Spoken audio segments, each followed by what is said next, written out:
Hey guys, Jeeps here, and welcome back to Araxis and the world of Planetside 2. So, what all are we doing here today? Well, last time when I left you, I did mention that we were going to go into CERTS, or certifications. Take your pick, same thing. And I figure it's about time we actually did that. So what are CERTS?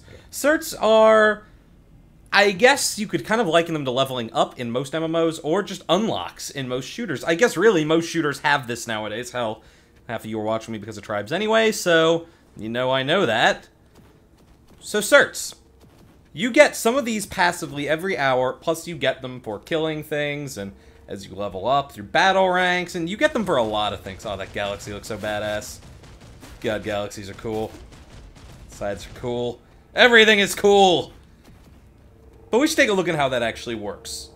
Because, well, there's a lot of stuff in this game. So, we go back to our menu, which of course I'm doing by using the map, because it's just what I do. Also, because I don't know the hotkey for going straight to CERTS. And I like opening the map. We're on Indar right now. We're doing okay. The TR is winning, but that's what I like to see. We always have Esamir. What is it with us and Esamir?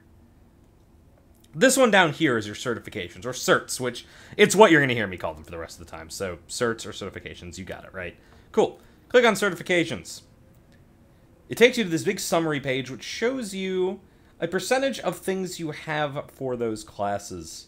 I'm a little confused why. Oh, I guess because I've unlocked some universal stuff, and that's why it's got percentages up for this. As you can see, I don't have much right now, and also there's a lot of different categories for certifications. There's certs for every class. This includes all the weapons for each class. Certs for every vehicle, same deal. And then there's a leadership tree, which we'll go into this last. It's kind of the least, I'm not going to say least important, but the least important to learn just to know what the system is, because it's kind of very specific.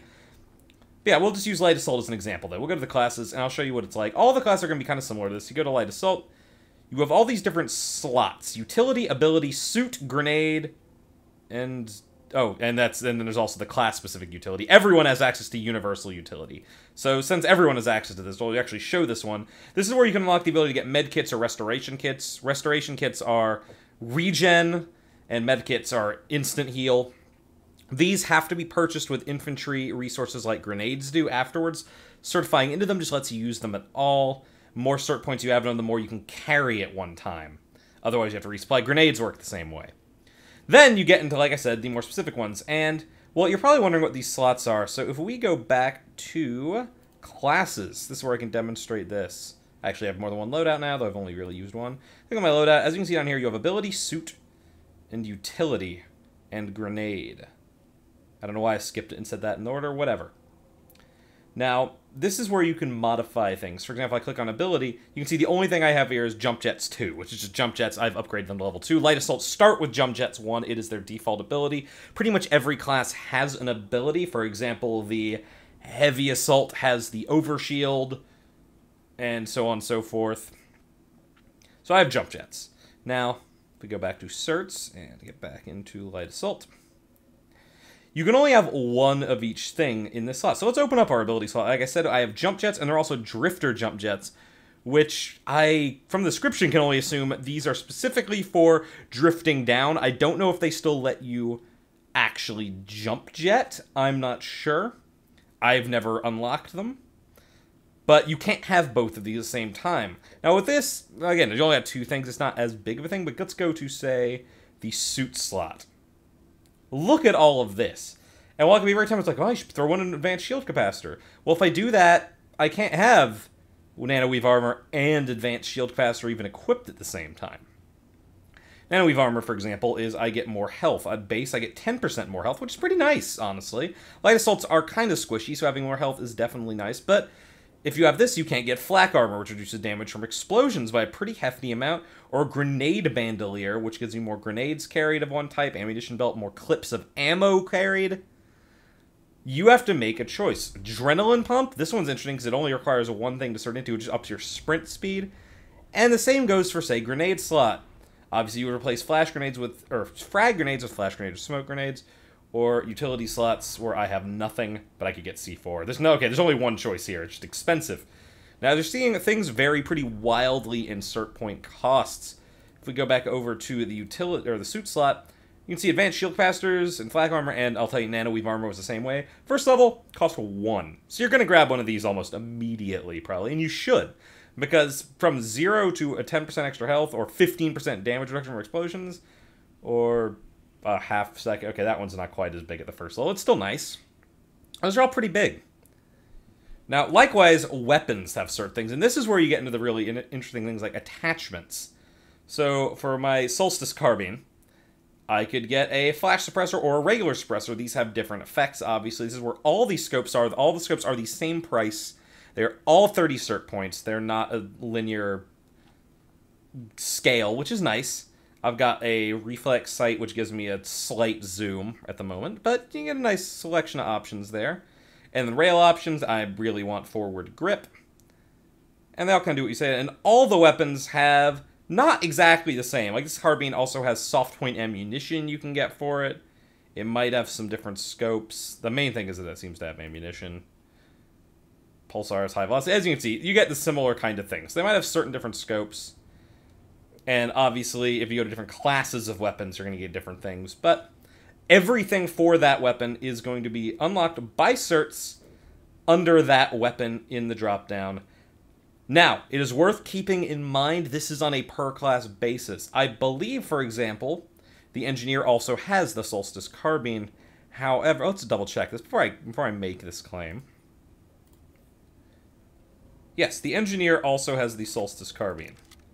If I go to certs on this Solstice carbine, however, I would be completely wrong in what I was about to say, because you do, in fact, keep the upgrades.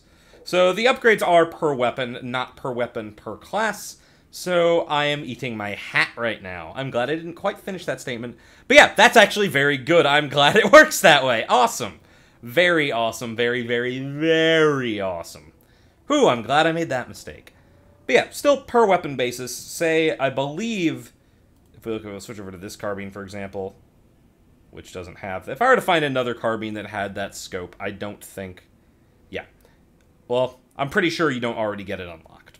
I can't exactly tell because I don't have the weapon unlocked, but you get the idea. I'm pretty sure it is at least per weapon. I'm probably wrong now, too, on that, though. But this is how you unlock things. You get certs passively just for playing, as well as for capturing objectives and stuff like that. You just get certs kind of thrown at you. The more you play, the more certs you get. That's obvious. Plus, like I said, you get them passively just every certain amount of time. And they're how you advance. Now, you cannot use certs to buy aesthetic stuff. Now, if you go over to the depot, which is the cash store, this is where you can see, say if you go to gears, a lot of times where it was, this stuff is all real money. It's all station cash.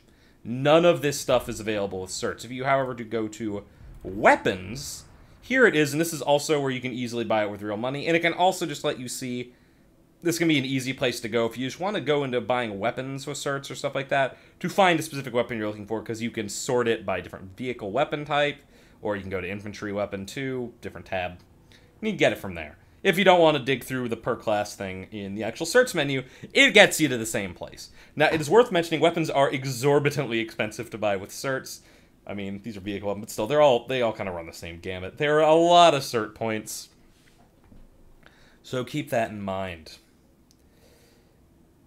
But that's it, guys. Now you have a basic idea of what certs are. They're not too complicated. There's just a lot of stuff, and that's kind of the typical thing. Oh, this is not all for now. Leadership.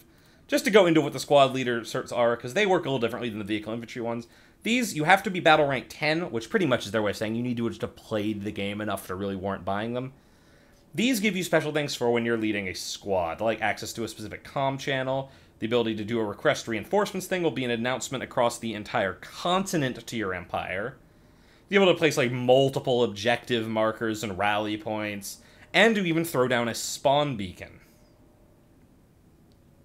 Very, very cool. But this is very, very specialized. This is good for someone who runs an outfit or something like that. I don't know if outfits have maybe some sort of stuff kind of built in. I really don't know yet. But very, very cool, but specialized to one thing, and you have to be rank 10 at least to even buy them. But that is actually it for our overview of certs. Like I said, they're not too complicated. There's just a lot of them. And you get a lot of them, thankfully.